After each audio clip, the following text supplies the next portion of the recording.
So part 2 is the grid work. First up in the video we have the bounce onto the 2 strides over the spread. For me to set this up, I used 4 strides for the bounce, and then I used 12 strides for the 2 stride in between. This exercise is really good as it makes the horses really sit up and think and keep a nice bouncy canter for the bounce, and then they have to push on a little bit more, so then they get that nice rounded stretch over the spread. Next up is we have the jump, 1 stride spread. To set up the 1 strides, I used 8 of my strides.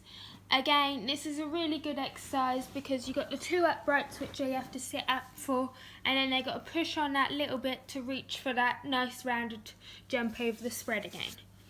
This exercise can cater to any level and any type of horse. You can change some of them to poles or just lower the jumps, and it's a really good exercise for all types, just to get them really thinking, and also for the rider to get the eye in on the stride. Set skinny, they're at 3 strides in between. This is a really good exercise just because it's not in a nice straight line, it's not given to you or the horse. And also in a minute it'll show how you can use 1 skinny to move on to another fence and jump a load of different combinations. As you can see here, we've got the green skinny looping back onto the first part of the 3 1 strides, and this is a really good exercise because you have to come in on 1 bend and then change onto the other, so it's just making sure your horse is nice and supple both even ways. Now next one is a real complicated exercise, so we wouldn't be using this with the youngsters, it's only used for the competition horses, keep them thinking. It's simply just the first part of the 1 stride looped onto the spread with a flying change in the middle.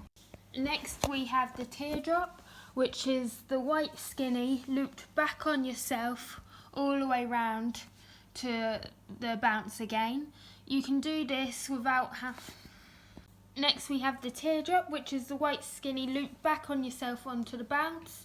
We did use this with the youngsters just because it's a really good exercise to keep them balanced and make them really focus on keeping an upright canter.